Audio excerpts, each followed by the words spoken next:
नमस्कार दोस्तों, फिर से आप सभी का स्वागत है आपके अपने ही YouTube चैनल। दोस्तों, आज का हिंदी का मॉक टेस्ट है, बहुत ही इंपॉर्टेंट क्वेश्चन है और जिस प्रकार से यूपी टीपीएससी आयोग आपसे क्वेश्चन पूछता है उसी क्वेश्चन को मैं लेकर आया हूं। और ये सीरीज़ में जो आज के टेस्ट में आपको मिलेगा, यूपी टीपीएससी पूर्व में क्वेश्चन पूछ चुका है, तो इससे आपको ये आकलन लग जाएगा कि किस तरीके से हमको और तैयारी करनी है। अगर ये 30 प्रश्न में से अगर आप 25 प्रश्न अटेम्प्ट कर लेते हैं तो इस प्रकार की आपकी हिंदी बहुत अच्छी तैयारी चल रही है। तो चलिए, पहला क्वेश्चन आपके सामने देखिए क्या कह रहा है। किस वर्ण का उच्चारण स्थान कंठ तालु है? ऐसा कौन सा वर्ण है जो कंठ तालु है? ऑप्शन ध्यान से देखिए, ह, छ, ओ, ए। ठीक है, तो यहाँ पर दोस्तों जो कंठ तालु है वो है आपका ऑप्शन नंबर डी। ठीक है, ए और ए ये दो आपके क्या हैं? ये ए और ए दो आपके कंठ तालु हैं। ठीक है, इनका उच्चारण स्थान कंठ तालु होता है, ध्यान रखिएगा। चलिए आगे बढ़ते हैं। देखिए नेक्स्ट क्वेश्चन है, दूसरा क्वेश्चन आपके सामने है, इनमें से कौन संयुक्त व्यंजन नहीं है? तो यहाँ पर दोस्तों देखिए आपको संयुक्त व्यंजन बताना है।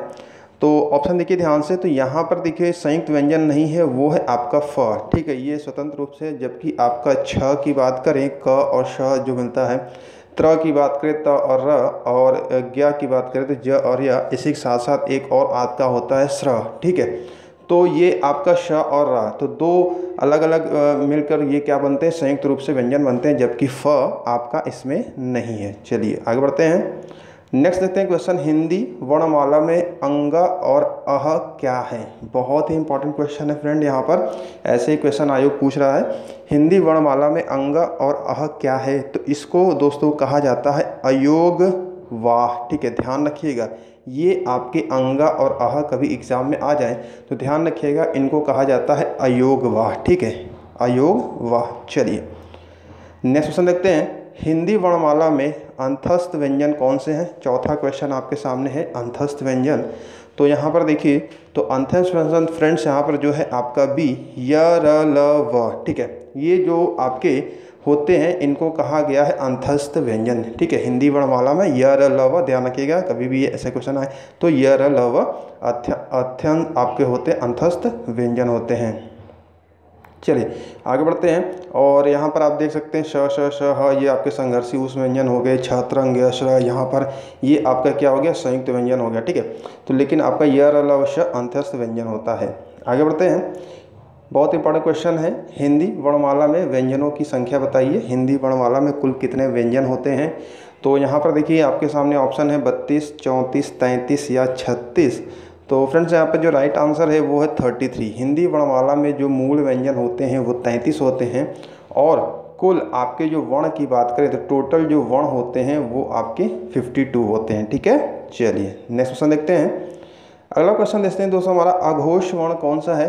अघोष ऐसा वर्ण जिनके उच्चारण से स्वर तंत्रियों में कह सकते हैं कंपन नहीं होता है, उनको अघोष कहते हैं। और स्वर तंत्रियों में कंपन होता है तो उन्हें घोष कहते हैं। और ये सारे लेक्चर वीडियो संज्ञा, सर्वनाम, घोष, अघोष, अल्पप्राण, महाप्राण, ये पूरी एक सीरीज़ मैंने आपको अनअकैडमी पर बना के दी है। लिंक डिस्क्रिप्शन बॉक्स में मिल जाएगा, वहाँ से आप देख लीजिए, काफ़ी इंपॉर्टेंट, वहाँ बहुत ही हेल्प करेगा वो कोर्स आपके लिए। सारे कॉन्सेप्ट वहाँ पर हैं समझने के लिए। ठीक है, तो वहाँ पर देख लीजिए अगर आपने नहीं देखा होगा। तो फ्रेंड्स यहाँ पर देखिए, अगर हम उच्चारण करेंगे, देखिए अ, ज, ह, तो यहाँ पर क्या हो रहा है? स्वर तंत्रियों में कंपन हो रहा है, जबकि स बोल रहे हैं तो कोई कंपन नहीं हो रहा। तो यहाँ पर क्या होगा? ये आपका अघोष है। और अघोष के बारे में एक चीज़ और जान लीजिए कि जितने भी वर्ग, क वर्ग, च वर्ग, ट वर्ग, त वर्ग, प वर्ग, ये जो वर्ग हैं इनका पहला और दूसरा वर्ण है, ध्यान रखिएगा, पहला और जो दूसरा वर्ण होता है वो हमेशा क्या होता है? अघोष होता है। ठीक है, अगर हम क वर्ग की बात करें तो क, ख, ठीक है, क, ख पहला दूसरा आ गया, फिर घ, देखिए घ बोल रहे हैं तो आपका क्या हो रहा है? स्वर तंत्र में कंपन हो रहा है। तो पहला और दूसरा आपका वर्ण हमेशा और हमेशा हर वर्ग का आपका अघोष होता है, ये ध्यान रखिएगा। ये पूरा कॉन्सेप्ट मैंने वहाँ पर आप लोग को बताया है। नेक्स्ट देखते हैं, गौ चरति की संधि है। यहाँ पर देखिए दोस्तों विसर्ग संधि है, तो यहाँ पर इसका संधि क्या होगा? यहाँ विच्छेद दिया हुआ है। तो गौ चरति की जो संधि है फ्रेंड्स, यहाँ पर देखिए राइट आंसर आपका ऑप्शन नंबर सी होगा, गौश्चरित। ठीक है, option number C, next. Question क्वेश्चन बढ़ते हैं आगे, और देख सकते हैं इंपॉर्टेंट, कितने इंपॉर्टेंट क्वेश्चन है। इसी प्रकार से हिंदी आपको मिलेगी, और आपका टारगेट होना चाहिए कि हिंदी आपका मैक्सिमम ये आप कवर करें, क्योंकि यहाँ से अगर आप नंबर गेन कर जाते हैं तो आपके मेरिट में वो काफ़ी लाभदायक सिद्ध होगा। ठीक है, निर्धन में कौन सी संधि है? निर्धन। तो यहाँ पर देखिए दोस्तों, अगर हम निर्धन की जो संधि विच्छेद करेंगे तो यहाँ पर होता है निह धन धन, ठीक है। ये निह हो गया प्लस धन हो गया, तो यहाँ पर भी आपका क्या काम कर रहा है? विसर्ग संधि काम कर रहा है, ठीक है। निर्धन, ठीक है, निर्धन में विसर्ग संधि है। आगे बढ़ते हैं, क्वेश्चन नंबर देखते हैं। नेक्स्ट है, देखिए क्वेश्चन नंबर आपका 9 है। तत्पुरुष समास, यहाँ पर देखिए, यहाँ पर का एक उदाहरण है, राजपुत्र में कौन सा समास है? तो दोस्तों राजपुत्र में आपका तत्पुरुष समास है, ठीक है। और तत्पुरुष समास में भी वो जो होते हैं उनकी जो सब कैटेगरी है 6 प्रकार के होते हैं, ठीक है।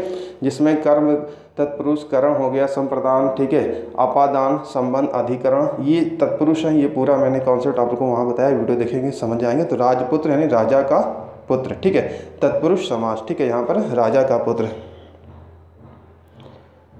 नेक्स्ट देखते हैं, सरासर में कौन सा समास है? सरासर यहाँ पर आपको बताना है।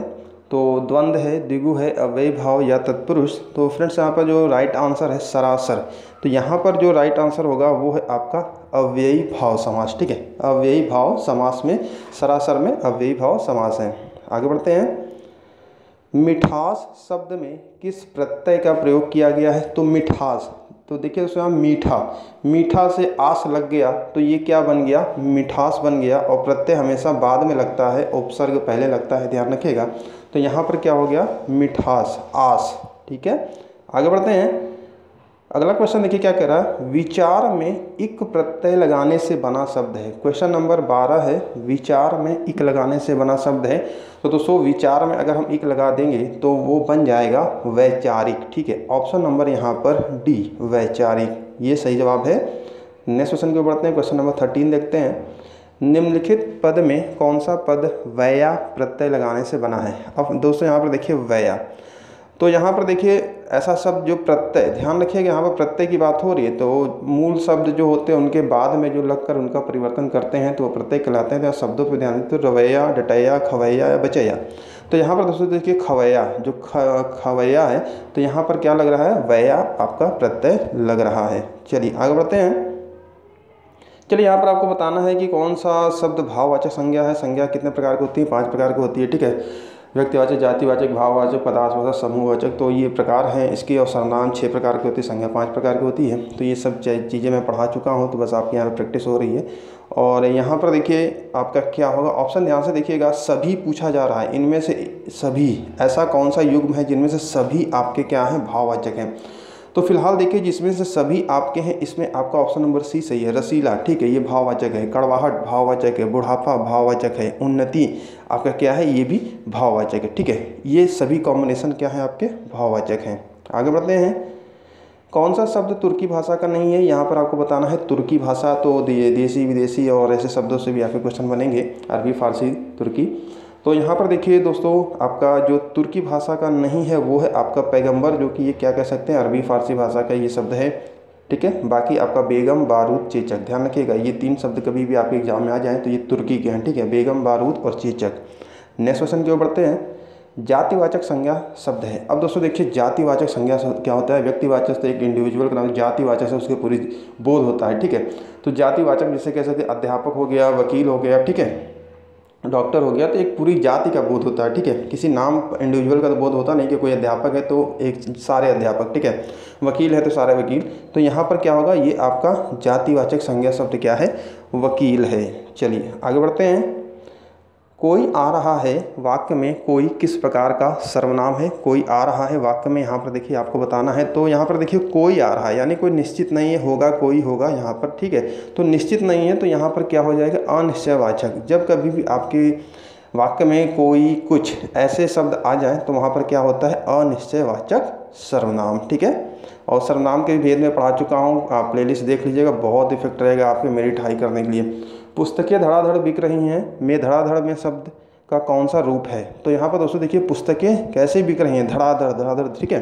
तो यहाँ पर दोस्तों क्या है? ये क्रिया की विशेषता है, ठीक है, क्रिया विशेषण है, ठीक है। पुस्तकें कैसे बिक रही हैं? धड़ाधड़ बिक रही हैं, ठीक है। तो यहाँ पर क्रिया विशेषण होगा। चलिए आगे बढ़ते हैं। भरोसे में शब्द का कौन सा रूप है? अब यहाँ पर दोस्तों भरोसे में शब्द का कौन सा रूप पूछा जा रहा है? विशेषण होगा, क्रिया विशेषण होगा, समुच्चय बोधक होगा या संबंध बोधक होगा? तो फिलहाल यहाँ पर दोस्तों जो होगा वो संबंध बोधक होगा, ठीक है।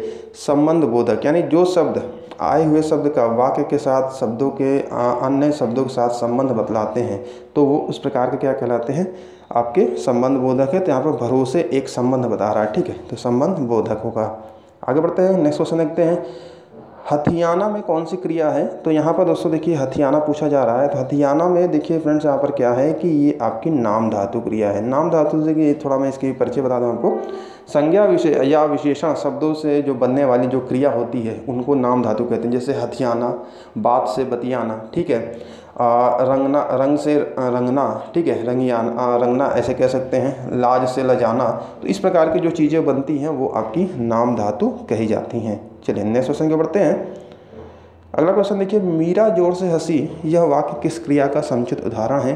तो दोस्तों देखिए मीरा जोर से हंसी, मीरा है और वो जोर से हंस रही है। तो यहाँ पर आपका जो क्या हो रहा है कि अकर्मक क्रिया हो रही है, ठीक है। अकर्मक क्रिया की जो परिभाषा है कि जिस क्रिया के व्यापार का यानी जो उसका व्यापार का संचालन करता है उसका प्रभाव भी, जो उसका फल भी उसी पर पड़ता है, कर्ता पर ही पड़ता है, वहाँ पर क्या होता है, हमेशा और हमेशा अकर्मक क्रिया होती है, ठीक है। तो मीरा जोर से हंस रही है तो प्रभाव भी उसी पर पड़ रहा है, सारी चीज़ें हैं, तो यहाँ पर अकर्मक। आगे बढ़ते हैं, नेक्स्ट क्वेश्चन देखते हैं। क्वेश्चन नंबर देखिए यहाँ पर हमारा है 22 है। अनेक शब्दों के लिए एक शब्द है, पीढ़ी दर पीढ़ी चला आने वाला। अगर पीढ़ी दर पीढ़ी जैसे कहते हैं पीढ़ियों से चला आ रहा है, परंपरागत कह सकते हैं, तो पीढ़ियों से पीढ़ी आ रहा है, तो लेकिन यहाँ पर उसके लिए एक शब्द क्या होगा, सटीक शब्द हिंदी भाषा में, तो वो कहा जाता है अन्वयागत, ठीक है, अन्वयागत, ठीक है, अन्वयागत ये बोला जाता है, ठीक है। ध्यान रखिएगा, बहुत इंपॉर्टेंट है, आने के सभी चांसेस हैं इसमें क्वेश्चन और कॉन्सेप्ट तो सब देख ही रहे हैं आप लोग। शुद्ध शब्द छांटिए, यहाँ पर देखिए आपका शुद्ध है, क्वेश्चन नंबर 23 आपका है। अभ्यस्त सही रूप किस प्रकार से लिखा जाएगा? यहाँ पर देखिए हिंदी का शुद्ध रूप क्या होगा, अभ्यस्त। तो फ्रेंड्स यहाँ पर जो राइट आंसर है आपका ऑप्शन नंबर सी, अभ्यस्त इस प्रकार से सही रूप लिखा जाता है। चलिए आगे बढ़ते हैं। जल प्राण पुत्र किस शब्द का अनेकार्थी शब्द है? तो दोस्तों देखिए अनेकार्थी शब्द यहाँ से भी क्वेश्चन बनेंगे। तो जल प्राण पुत्र, इनका देखिए जो जल प्राण पुत्र ये जो है आपके जीवन से संबंधित है, अनेक अर्थों में इनका, ठीक है। जल प्राण पुत्र यहाँ पर ये जीवन से संबंधित अनेकार्थी हैं, ठीक है। आगे बढ़ते हैं, नेक्स्ट क्वेश्चन देखते हैं। शुद्ध वाक्य आपको यहाँ पर बताना है। क्वेश्चन नंबर देखिए 25 है। युद्ध लड़ा जा रहा है, युद्ध किया जा रहा है, युद्ध हो रहा है या युद्ध मचाया जा रहा है? तो दोस्तों क्या होता है कि युद्ध हो रहा है, ठीक है, युद्ध हो रहा है, यहाँ पर ये सही जवाब होगा, युद्ध हो रहा है, ठीक है, ये सही जवाब होता है, ध्यान रखिएगा। क्वेश्चन नंबर नेक्स्ट देखते हैं 26। मुहावरा है, काटो तो खून नहीं, काटो तो खून नहीं, इस मुहावरे का सही शाब्दिक अर्थ क्या होगा? पीड़ा शांत हो जाना, बिल्कुल निर्जीव हो जाना, भय के कारण स्तब्ध हो जाना या गुस्सा शांत हो जाना? तो यहाँ पर दोस्तों इसका जो राइट आंसर होगा वो होगा भय के कारण स्तब्ध हो जाना। काटो तो खून नहीं, कहते नहीं कि ऐसा हो गया काटो तो खून नहीं, उसके भय के कारण वो स्तब्ध हो गया। नेक्स्ट क्वेश्चन देखते हैं यहाँ पर 27 है। दो समानार्थी शब्दों की पुनरुक्ति के बीच में किस विराम चिन्ह का प्रयोग होता है? ठीक है, तो दो समानार्थी शब्द, ठीक है, तो समानार्थी शब्द जैसे कह सकते हैं कि जो आपका है इस प्रकार से, तो उसमें योजक का चिन्ह होता है, ठीक है। जैसे आपने लिखा खाना पीना, ठीक है, खाना पीना लिखा तो ये बीच में योजक हो गया, ठीक है, खाना पीना, भाग दौड़, ठीक है, तो जो ये बीच में जो ये वाला चिन्ह लगता है उसे योजक चिन्ह कहते हैं, ठीक है, योजक चिन्ह कहते हैं। चलिए आगे बढ़ते हैं। हिंदी भाषा की कितनी विख्यात बोलियाँ हैं, ये भी काफ़ी इंपॉर्टेंट क्वेश्चन है फ्रेंड यहाँ पर। तो यहाँ पर देखिए आपके सामने ऑप्शन है, ध्यान से देखिए। तो यहाँ पर जो राइट आंसर है हिंदी भाषा में मूलतः आपके जो विख्यात हैं वो है 5 बोलियाँ, ठीक है, 5 बोलियाँ, नाम ध्यान सुनिएगा। मारवाड़ी, कौरवी, ब्रजभाषा, अवधी और भोजपुरी, ये मेनली जो मुख्यतः है 5 विख्यात बोलियाँ हैं। फिर से मैं नाम दोहरा दे रहा हूँ, मारवाड़ी, कौरवी, ब्रजभाषा, अवधी और भोजपुरी, ध्यान रखिएगा। चलिए क्वेश्चन नंबर 29 देखते हैं। सकल का अर्थ है, यहाँ पर आपको बताना है सकल का अर्थ क्या होता है। ध्यान से देखिए यहाँ पर सकल का अर्थ 29 क्वेश्चन है। तो यहाँ पर दोस्तों सकल का जो अर्थ होगा वो टुकड़ा होगा, ठीक है, टुकड़ा होगा। लेकिन अगर ये जो स है सादा सा लगता, ये सकल लगता, तो ये सकल, अगर ये सकल ऐसे लिखा जाता तो इसका मतलब होता आपका संपूर्ण, ठीक है। लेकिन अगर ये स लगा हुआ है आपका तो इसका मतलब होता है टुकड़ा, ठीक है, ध्यान रखिएगा। तो दोस्तों इस वीडियो का लास्ट क्वेश्चन देखिए, भारतीय संविधान में हिंदी भाषा को मान्यता कब प्रदान की गई। बहुत ही इंपॉर्टेंट क्वेश्चन है, ये कई बार पूछा जा चुका है। ऑप्शन देखिए ध्यान से ABCD। तो यहाँ पर दोस्तों जो राइट आंसर है वो है आपका 14 सितंबर 1949 को। और इसी उपलक्ष्य में आप जैसा कि जानते हैं कि हिंदी दिवस कब मनाया जाता है, 14 सितंबर को। ठीक है, तो ये सन भी याद रखिएगा, 1949 को हिंदी भाषा को मान्यता प्रदान की गई थी भारतीय संविधान में। ठीक है, तो दोस्तों ये है बहुत ही इंपॉर्टेंट क्वेश्चन आपको मिले हैं। इसी प्रकार से डेली आपको मेरे चैनल पर मॉक टेस्ट मिलता रहता है, जिससे आप अपनी तैयारियाँ और अच्छे से कर सकते हैं, अपना स्व मूल्यांकन कर सकते हैं, आकलन कर सकते हैं कि आपकी तैयारी कैसी है। तो अभी तक आप चैनल पर नए हैं, चैनल जरूर सब्सक्राइब करें, साथ साथ बेल आइकन को जरूर प्रेस करें ताकि आपको मेरी हर आने वाली वीडियो की नोटिफिकेशन मिल सके। और साथ साथ अनअकैडमी के प्लेटफॉर्म पर आप लोग के लिए वीडियो बिल्कुल फ्री है, वहाँ पर आप देख सकते हैं, लिंक डिस्क्रिप्शन बॉक्स में है। पूरा हिंदी का कोर्स मैंने वहाँ बनाया है। तो दोस्तों इस वीडियो में इतना ही, मिलते हैं नेक्स्ट वीडियो में। बहुत बहुत धन्यवाद।